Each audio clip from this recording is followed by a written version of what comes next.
Hello viewers, నేను Rohan. Welcome to social post.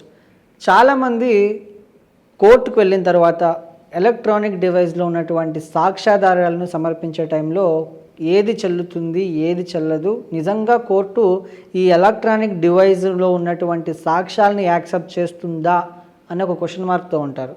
మరి అది ఎంతవరకు వాస్తవం, అలా యాక్సెప్ట్ చేస్తుందా లేదా, ఇలా పూర్తి డీటెయిల్స్ మనం తెలుసుకునే ప్రయత్నం అయితే చేద్దాం. ఈరోజు మనతో పాటు ఉన్నారు హైకోర్టు అడ్వకేట్ రవీంద్రనాథ్ గారు. ఇంకెందుకు ఆలస్యం, ఆయనతో మాట్లాడదాం. నమస్తే సార్. నమస్తే అండి. సో కోర్టులో ఈ ఎలక్ట్రానిక్ డివైజెస్ ముఖ్యంగా డివోర్స్ కేసులో కావచ్చు, లేకపోతే ఇంకా 498 ఇలాంటి కేసెస్లో కావచ్చు, ఈ ఎలక్ట్రానిక్ డివైస్ ఏదైతే ఉంటుందో అందులో ఉన్నటువంటి సాక్ష్యాలు బేసిక్గా కోర్టు ఎంతవరకు తీసుకునే అవకాశాలు ఉంది.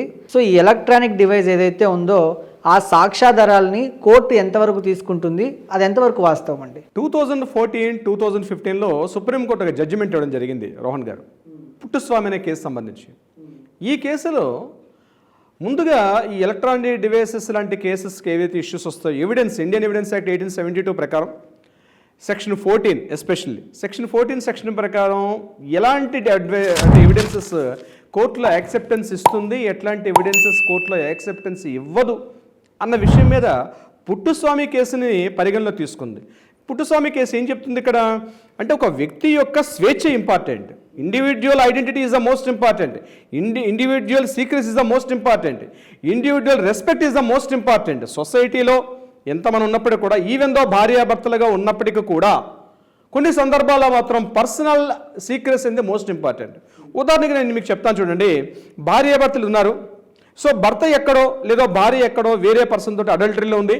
ఈ విషయం తెలిసినటువంటి భర్త ఏం చేశాడంటే, భార్య యొక్క ఫోన్ని, అంటే భార్య లేనటువంటి సమయంలో భార్య యొక్క ఫోన్ని ట్రాప్ చేసి ఆ ఫోన్లో ఉన్నటువంటి calls list, WhatsApp chat list, అదేవిధంగా మెయిల్స్, ఆడియో, వీడియో, ఇట్లాంటివన్నీ కూడా ఏదైనా డేటా కలెక్షన్ చేసి ఆ తర్వాత కోర్టులో ఇదిగో నా భార్య పలానా విధంగా అడల్టరీలో ఉంది కాబట్టి నా భార్య ద్వారా నాకు డివోర్స్ ఇప్పించండి అని చెప్పి కోర్టులో ఎలక్ట్రానిక్ డివైస్ ఉంది కదా అని చెప్పి ప్రొడ్యూస్ చేస్తే 2014కి బిఫోర్ ఉన్నటువంటి కేసెస్లో మాత్రం కొంతవరకు యాక్సెప్టెన్స్ ఇచ్చేవారు. కానీ పుట్టుస్వామి కేసెస్లో ఏం జరిగిందంటే, మీరు సబ్మిట్ చేస్తున్నటువంటి ఏవైతే ఎవిడెన్స్ ఉన్నాయో, ఇప్పుడు ఆయన అంగీకారం లేకుండా, హస్బెండ్ యొక్క అంటే భార్య యొక్క అంగీకారం లేకుండా మీరు తీసుకున్నటువంటి డివైస్ యొక్క ఎవిడెన్స్ ఏవైతే ఉన్నాయో ఇవి ఎట్టి పరిస్థితిలో కూడా చెల్లవు అని చెప్పి జడ్జిమెంట్ ఇవ్వడం జరిగింది. అంటే ఇప్పుడు మీ డివైస్ ఉంది, మీ డివైస్ నేను అంటే వితౌట్ ఎనీ అనాథరైజేషన్ నేను ఆ ఫోన్ తీసుకుని నేను చూడడం అనేది ఫస్ట్ తప్పు.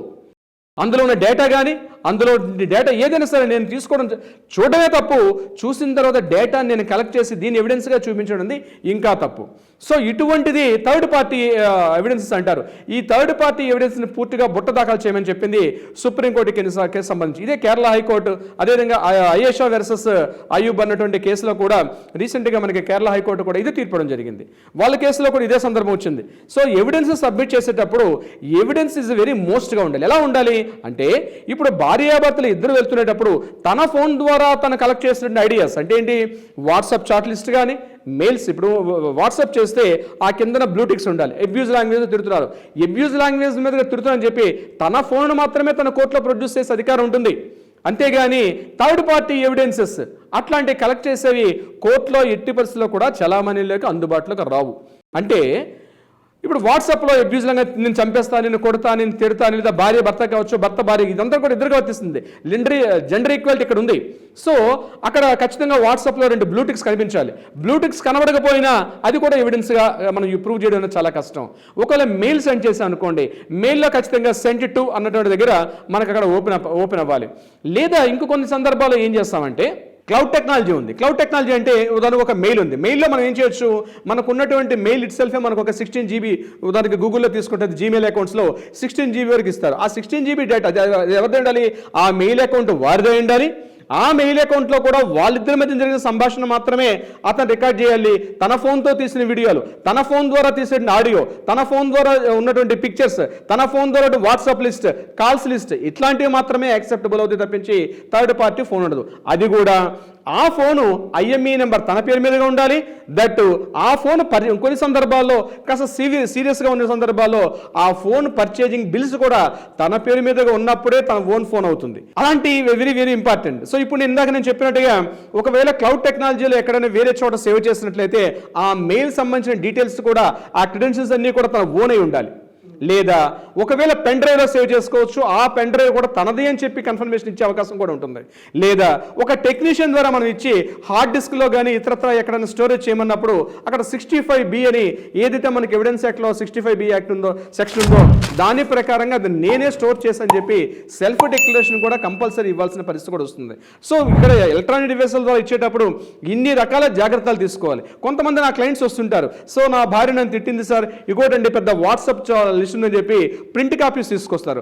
ప్రింట్ కాపీస్ వాట్సాప్ చాట్ అయినా ఇన్స్టా చాట్ అయినా లేదా ఇతరత్ర మీకు టెలిగ్రామ్ ఇతరత్ర ఏవైనా సోషల్ మీడియా వాట్సాప్లు ఉంటే ప్రింట్ మీద తీసుకున్నటువంటి ఏ యొక్క డేటా కూడా మీకు చెల్లదు. ఇట్స్ క్లియర్, పూర్తిగా బుట్ట దాఖలు చేయడం జరుగుతుంది. సీడీలు తీసుకొచ్చామండి, పెన్ డ్రైవ్లు తీసుకొచ్చాం సార్, వాటిలో వాళ్ళిద్దరి మధ్య కన్వర్షన్స్ అన్ని కూడా స్టోరేజ్ చేసామంటే అటువంటి డేటాలో కోర్టు ఎట్టి పరిస్థితుల్లో కూడా ఎలక్ట్రానిక్ డివైస్ని యాక్సెప్టెన్స్ ఇవ్వదు. సో మోస్ట్ గుర్తుపెట్టుకోండి, మీరు ఇటువంటి ఫ్యామిలీ ప్రాబ్లమ్స్లో సఫర్ అవుతున్నారంటే ఆ డేటాలో ఉన్న కంపల్సరీ డేటా మీదై ఉండాలి, మీ ఫోన్ అయి ఉండాలి, ఆ ఐఎంఈ నెంబర్ కూడా మీ ఫోన్ నెంబర్ అయి ఉండాలి. ఇవన్నీ కూడా 65B కింద సెక్షన్ కింద ఇండియన్ ఎవిడెన్స్ యాక్ట్ కింద పూర్తిగా చట్టబద్ధంగా ఉన్నప్పుడు మాత్రమే కోర్టు వాటిని అంగీకరించే ప్రయత్నం చేసింది తప్పించి ఇతరత్ర కారణాల ద్వారా ఎలక్ట్రానిక్ డివైస్ అన్ని సందర్భాల్లో కూడా ఎలక్ట్రానిక్ డివైస్ అనేది ఎట్టి పరిస్థితుల్లో కూడా యాక్సెప్టెన్స్ ఇవ్వదు. రోహన్ గారు. ఓకే, అయితే రవీంద్రనాథ్ గారు ఇలాంటి కేసెస్లో చాలామంది ఇబ్బందులు పడుతూ ఉంటారు, సతమతం అయిపోతూ ఉంటారు, సరైన అడ్వకేట్ దొరకరు వాళ్ళకి. అలాంటి వాళ్ళు మిమ్మల్ని అప్రోచ్ అవ్వాలంటే ఎలా అండి? తప్పనిసరిగా రోహన్ గారు, ఇటువంటి సమస్యలతో మీరు సఫర్ అవుతుంటే కింద స్క్రోల్ అవుతున్న నెంబర్ని తప్పనిసరిగా ఇమీడియట్గా కాల్ చేయండి. 24/7 మా స్టాఫ్ లీగల్ టీం మీకు ఎప్పుడు అందుబాటులో ఉంటారు, కావాల్సిన సలహా సంప్రదింపులు ఇచ్చే ప్రయత్నం చేస్తారు. అది కాకుండా మీరేదైనా కోర్టు కేసులో ఉంది పరిష్కార దిశగా ఉంటే వాటికి కూడా లీగల్ టీం మీకు సరైన సలహా సంప్రదింపులు కూడా ఇచ్చే ప్రయత్నం చేస్తారు. Rohan garu. Right, thank you so much Rabindranath.